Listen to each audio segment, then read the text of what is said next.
Welcome to Okoboji Broadcast, everybody. So glad to have you here with us. I'm Jeff Thee. Dave Vonk is here with us. He is the elementary school principal for Okoboji Elementary.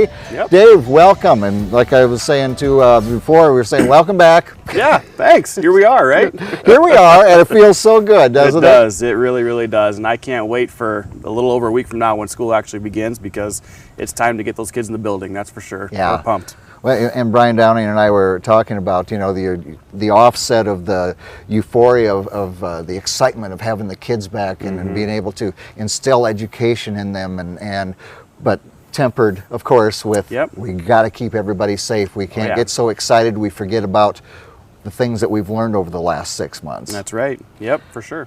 Okay, so elementary school model.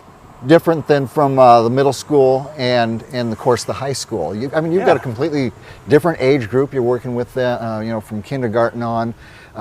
They may know that there's something scary, weird out there in the world, but probably not able to perceive just why it is. So what are you doing in the elementary school? It's been an interesting challenge this summer trying to figure out what we can do for safety precautions. And one thing we've talked about a lot as an administrative team that's really important to understand is, our goal is to absolutely minimize risk, but we can never fully eliminate it. Yeah. So with that said, though, we still want to make sure that we do our best to not compromise the education of our kids, because that's a duty that we have as well. Right. But that can be very tricky, and the further you get down the rabbit hole, the more you can find different things that you're doing throughout your day that contradicts things you're doing before. Right. And if you get fixated on that, it can really help add to your frustration. So it's really important at every level, and we've learned this over the last couple of months, to really look at each individual situation differently and say, okay, what can we do here to make things as safe as possible while still giving a positive experience for our students and for our staff. So, Mr. Downing talked about a bunch of stuff for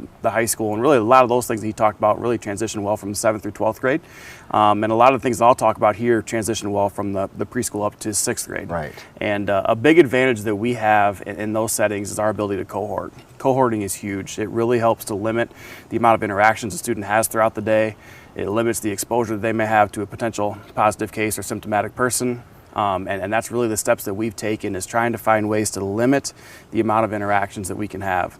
What are some of the examples of? Yeah, definitely. So the middle school is fortunate enough for grades 5th and 6th, the brand new building. They have a nice, beautiful, amazing, awesome, spacious building. Right. Mine is not that. It's a great building. We love our building, don't get me wrong, but it doesn't have the size, the space that the middle school does. So they're able to get 6 feet for the most part between a lot of their students.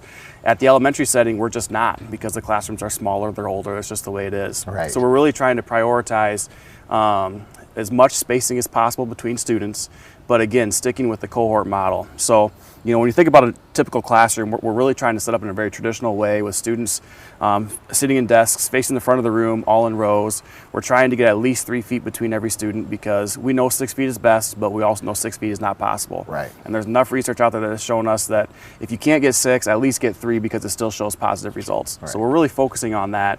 And if we do that, we feel good about our ability to keep kids safe. The downside of that is, of course, if you're in that situation and your kid's stuck right in the middle of the classroom and you end up testing positive, then that may affect a number of students around that kiddo. Yeah. And that can be hard. So the more you have kids intermixed, the greater increased chance of more students staying home when a case may come around your building.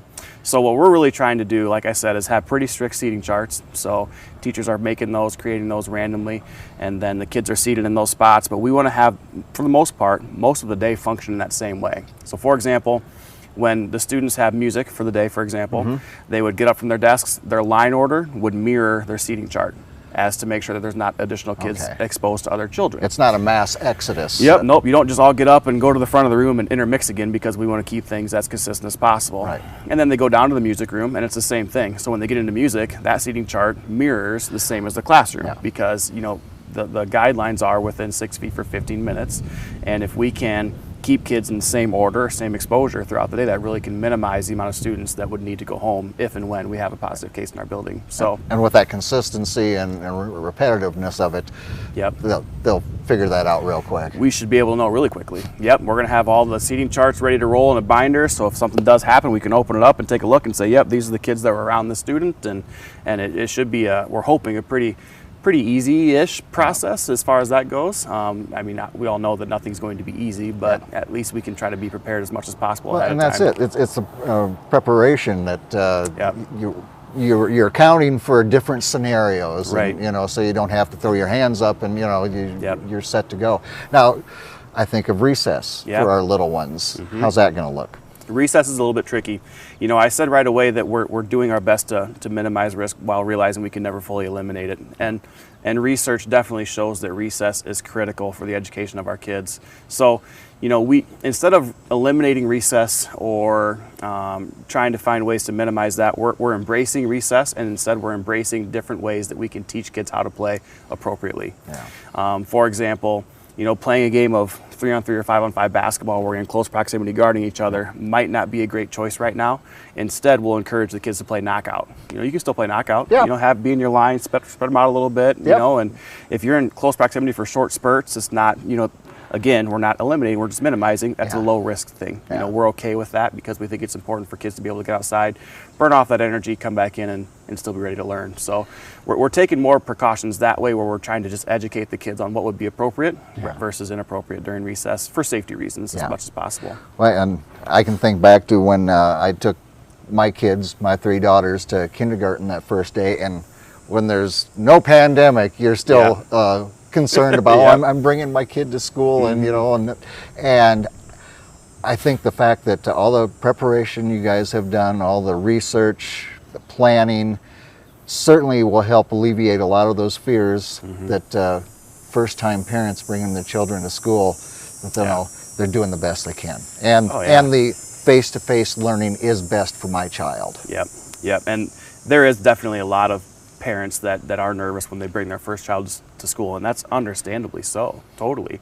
And there's even more anxiety probably this year than most because of what's going on, and I understand that. But I can say 2 things to that. One is our staff has been amazing. They're willing to do whatever they can to help out. And second of all, I've spoken with a lot of parents about this the last 2-3 weeks here, on both sides of the argument, both sides of the fence. And our parents, no matter what their opinions are, I can't say enough how respectful they've been, how appreciative they've been of what we've been doing here. And that really makes things so much easier for us, because it's, if people aren't recognizing the work you're doing, it can be frustrating at times. But our community has been nothing but supportive, which is great. And it really makes us proud to be a part of Team Okoboji. When I was talking to Brian, we talked about you've got so blessed to have a great team from your educators, but when you've got parents who are on that team as well, and everybody's working together, boy, does that work smooth. Oh, exactly. And like I said, my conversations that I've had with my parents have been nothing but positive. They've been all very enjoyable conversations. Some have been lengthy, but that's okay. Yeah. I mean, we need to talk through. It's a big deal. It's a big deal. It really is a big deal, and we need to have those conversations. And I've been very appreciative of all the conversations I've had so far. All right. Well, I know, Dave, all of you are so ready to get back to what you do best with our kids, with your students, and I just, like I said to Brian, thank you for all the dedication, you and staff, faculty there at the elementary school, and it'll be great to get you guys back doing what you do. Yep, that's right. We're excited. All right. Well, Dave, we thank you very much for being here with us. Have a great school year, and you're going to have a school year. That's right. It's the most exciting part of all. Right. Exactly. We're going back to school, everybody. All right. Dave Vonk here with us, of course, the elementary school principal at Okoboji Elementary. We thank him for being here with us. We thank you, as always, for watching us right here on Okoboji Broadcast. Okoboji Broadcast with Jeff Thee is brought to you in part by the headquarters of the University of Okoboji is at the Three Sons, open Monday through Saturday 10 to 5 and Sunday noon to 4. Last Touch Painting and Cleaning, providing interior, exterior, and house painting and professional cleaning services in Spirit Lake. Okoboji Mattress Company, 1 mile west of the junction of Highway 9 and 71 in Spirit Lake. Bank Midwest, dream big, plan wisely, live well. And Ducky's Marine and Motorsports Repair in Spirit Lake. Lakes Regional Healthcare and Avera Partner. Brand's Law Office in Spirit Lake. Ruthven Locker, where carnivores are welcome on Hill Avenue in Spirit Lake. Beck Engineering in Spirit Lake, Be Radiant Laser Skin Studio, newly located in the Okoboji Plaza in Okoboji. And by Quest Wealth Management, a financial advisory practice of Ameriprise Financial Services, advisors Jan Spielman, AJ Spielman, and Erica Wachholz.